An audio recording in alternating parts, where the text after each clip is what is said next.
Hey my friends, welcome to my YouTube channel. I am Shailene Louise and I'm a watercolor painter.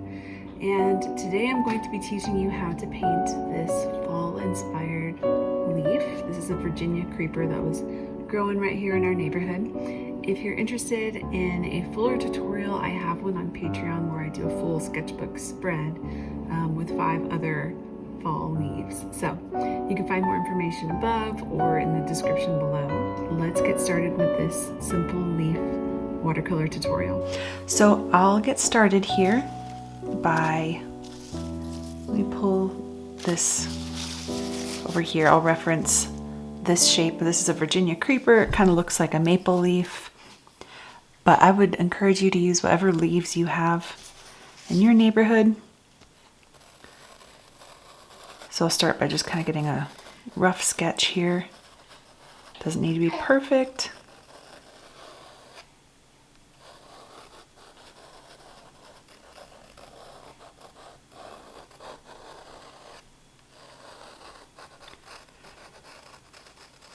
I was going to start this class about an hour and a half ago, but my daughter was very wakeful, so I've been just walking her around for an hour trying to get her to rest.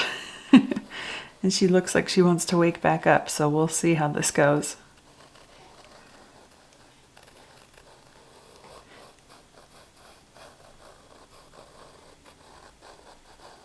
So I will start by just wetting this leaf here.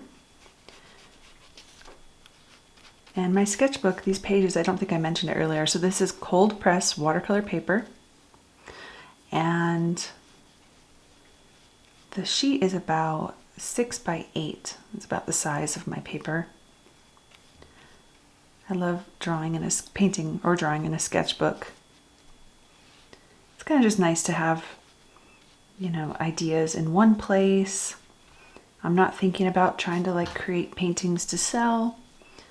It just feels like so satisfying for me to paint in a sketchbook. I love it. Okay, so the color I'm going to use for this leaf here, I'm going to grab some alizarin crimson, get a good amount, so really activate that color. All my paints are dried out. They're all tube paints that I just let dry. I leave them out all the time. I'm going to grab some burnt sienna just to warm it up a little bit. I think that alizarin crimson is just a little bit too pink, so let's add a little bit of a nice orangey brown to it. You could experiment. You could try adding yellow ochre. You could actually just add brown. You could add yellow. You could add green. All kinds of fun varieties we can do. Okay, so then I am going to just drop this color in here. And one thing I want to do while we're painting today is I want to do some mixing here on the palette, but I also want to just do some mixing on the paper. So I want to sometimes just be grabbing some burnt sienna. Sometimes I'm grabbing alizarin crimson. Sometimes I'm grabbing the mixture of both. Because I want there to be just a little bit of variety. A lot of times you see that in fall leaves. As there's changing, there's going to be like hints of, you know, green maybe still in there. Because, you know, it's kind of, it's in the process of turning red. So you're going to see some nice variegation and variety. So I'm going to clean it off. I'll just go ahead and grab some pure burnt sienna. And now see that looks nice and brown right there, doesn't it?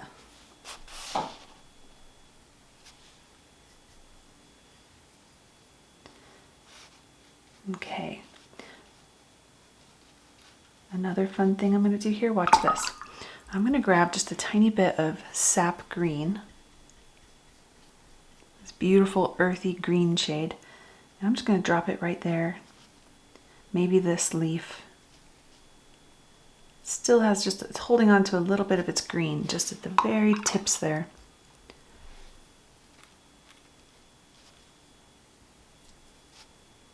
Okay.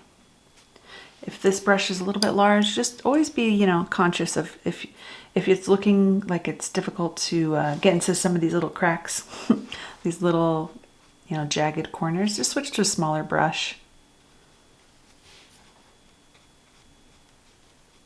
I always try and err on the side of using a brush that's a little bit too large though. I think the small brush can sometimes, I can get a little bit too detailed, a little bit fussy about details. And a larger brush kind of helps me to keep things loose, kind of helps me to look at the full picture. Kind of just always like to try and zoom out. When you paint with watercolors, you know, you're very close. You're very close to the paper usually. So I like to use a larger brush when I can. Okay, go ahead and just paint the stem, the color of the leaves there. I see a little accident that is not exactly happy, so I will just blot that out. Just some of that green snuck up into that petal where I didn't want it to go. But besides that, I like how this is looking. I think I'll maybe just grab a little bit of extra dark color. I'll drop it right here on this leaf. This is a good moment to just drop in some extra drama. You're going to find that this dries a lot lighter than you expect. Watercolor always dries lighter than you expect.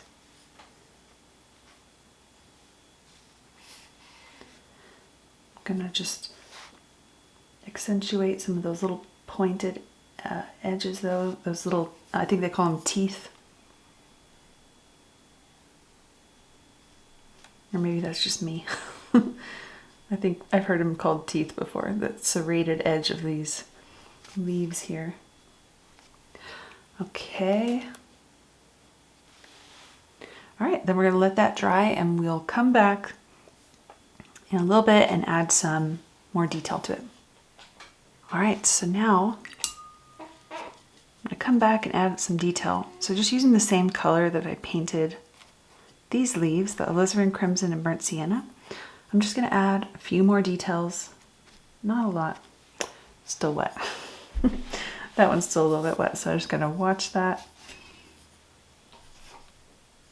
And just using just that point, just going to accentuate some of these veins.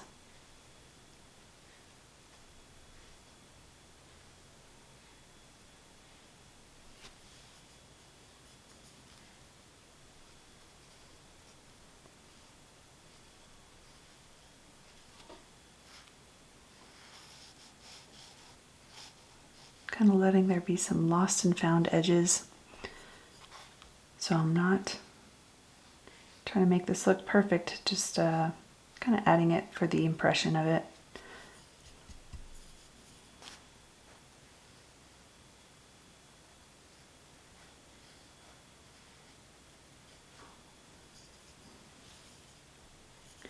I'm going to darken this stem just a little bit with some burnt sienna.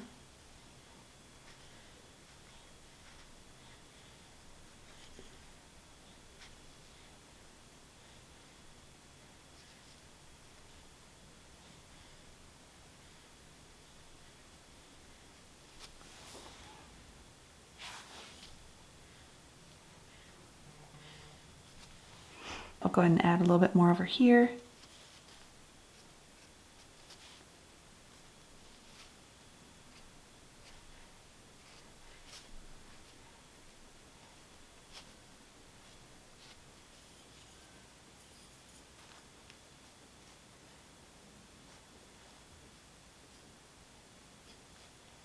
There you have it. I hope you enjoyed, and I will see you next time.